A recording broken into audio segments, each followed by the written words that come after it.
está claro, aunque no sepamos el origen, Antonio, es que la cruz tiene una simbología muy especial, una simbología oculta. Según tu forma de pensar, ¿cuál es esa simbología oculta que esconde la cruz? Pues es mucho la simbología que tiene la cruz. Lo primero, como digo, cruzamiento. Para todo lo que existe en el universo hace falta que haya cruzamiento, que se crucen dos cosas. El polo positivo y negativo en la luz, las energías positivas y negativas, que para todo necesita el cruzamiento.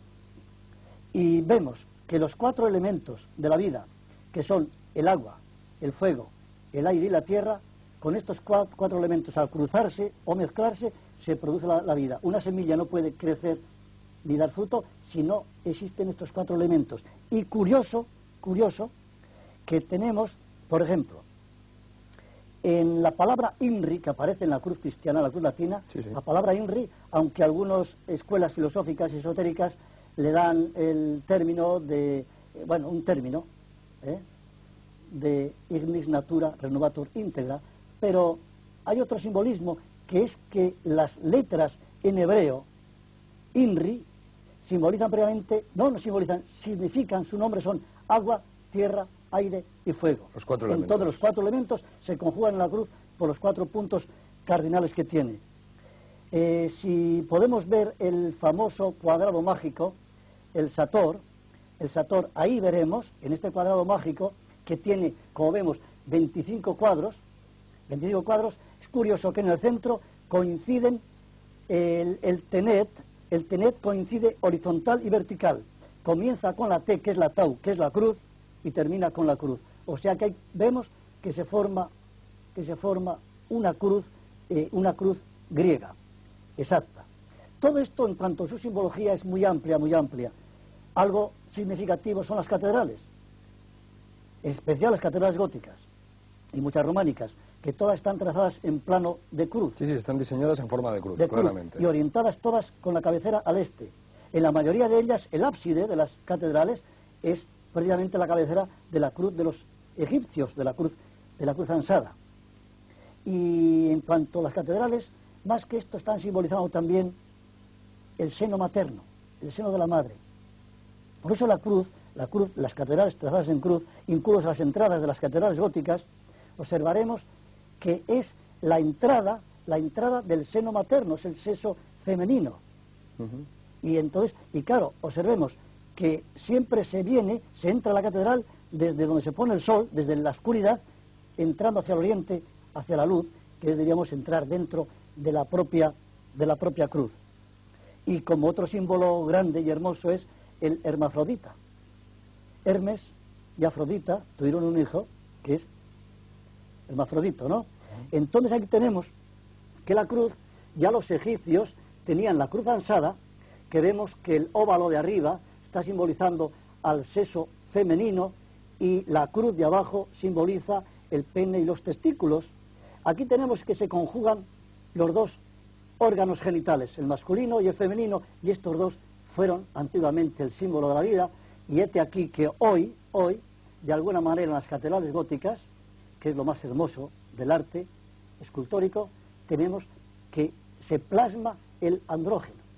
No lo sexual, que algunos dicen símbolo sexual, no es símbolo sexual, es símbolo andrógeno, símbolo de la vida, donde se conjugan las dos fuerzas, positiva y negativa. Un símbolo de creación, claro. De creación. Quizá lo que es muy curioso es esa unión que has realizado de lo mágico y la cruz cristiana, es decir, esos 4 elementos. Exacto. Con la unión de la cruz cristiana. Es una simbología muy especial, yo creo que muy bonito para muchas personas. Sin duda que sí. Aparte de la cruz, hemos hablado de la cruz ansada, de la cruz conocida siempre como egipcia, pero hay muchos tipos de cruz. Aparte de la cristiana, de la tradicional, de la ansada, tenemos la cruz de Malta, tenemos el lauburu vasco. ¿Qué diferencia hay entre todas ellas? Bueno, para hablar solamente del lauburu vasco tendríamos que dedicar mucho tiempo, porque no solamente su simbología, sino los orígenes y toda la historia es apasionante en gran manera. Ya que estamos en Euskadi, pues es la cruz nuestra, diríamos. Sí. Bueno, yo no soy de Euskadi, pero me considero euskaldún porque llevo aquí ya casi toda mi vida. Y entonces amo a Euskadi y la cruz y toda la cultura vasca. Bueno, soy de muy cerca de aquí, soy cántabro también, y esto era Cantabria antiguamente, y precisamente la cruz vasca, el lauburo, es precisamente la cruz cántabra, la que se llevaron los romanos cuando conquistaron Cantabria, que fue el último reducto, se la llevaron para Roma y se llevaron precisamente la cruz vasca. el auguro, que de esto, como digo, habría mucho que hablar. Hay otras cruces interesantes de la antigüedad, como por ejemplo es la cruz de Malta, que eso también es algo alucinante, que en el mar Egeo, en 13 islas, bueno, 13 islas o enclaves del mar Egeo y de Grecia, se traza una cruz de Malta exactamente desde 13 puntos donde hubo antiguamente enclaves religiosos, místicos, como entre ellos pues Lesbos y otras muchas ciudades, Lía y otras muchas, y es muy interesante, pero claro, habría que dedicarle mucho tiempo. Por ejemplo, ya en el plan cristiano, la cruz de Caravaca y otras muchas cosas. Vamos a hablar de esa cruz un poco especialmente, porque es sin duda alguna hoy en día el símbolo aceptado, la cruz aceptada como de mayor protección y de mayor, vamos a decir, cuidado contra malas energías, se recomienda contra el mal de ojo. ¿Cuál es la historia real de la cruz de Caravaca? Es muy curiosa. Caravaca se encuentra en la provincia de Cáceres. Entonces es curioso que cuenta la leyenda o la historia que allá en 1200 y pico, pues un rey moro, obligó a un sacerdote llamado Ginés a celebrar misa. Qué curioso que un rey moro quisiera celebrar misa, que ya sería para hacerlo como plan de burla, pero sabemos que la misa no se puede celebrar si no existe una cruz. Tiene que haber siempre, para celebrar la misa, la cruz. Y incluso la misa se comienza con la señal de la cruz y se termina con la señal de la cruz. Pues entonces, como no había cruz, el sacerdote se encontraba perdido. ¿Y qué hago? ¿Qué hago? Se jugaba su cabeza. En aquel momento sucede un prodigio. Dice la leyenda que bajaron 2 ángeles del cielo portando una cruz, que la cruz de Caravaca vemos que tiene 2 ángeles a cada lado, bajaron la cruz y entonces se celebró la misa. A raíz de esto, pues el rey moro se convirtió al cristianismo y ahí está la historia. Desde entonces la cruz ha tenido un gran poder entre mucha gente, incluso hoy la cruz de Caravaca se le considera como muy importante. Bueno, la cruz en sí, la cruz en sí tiene un poder de curación, de protección, sobre todo eso, de protección contra todos los males, todas las malas energías. Entonces la cruz de Caravaca, pues, no podía muy ser menos. especialmente, sí. Debemos decir que es la cruz de moda actualmente. Pues eso, diríamos que sí. Podríamos estar horas hablando de la cruz, Antonio. Yo quiero que recomiendes a nuestros amigos un libro sobre esa simbología de la cruz. Bueno, pues podría yo hablar de varios libros. Por ejemplo, Guénon tiene uno sobre simbología, pero es un poco complicadillo, la verdad. Existen luego pues libros sobre la cruz cristiana, de Cristo para acá, hay muchos libros. Pero yo he publicado el libro titulado Simbología oculta de la cruz, y claro, pues yo le recomiendo el libro mío porque es que tiene más de 500 ilustraciones.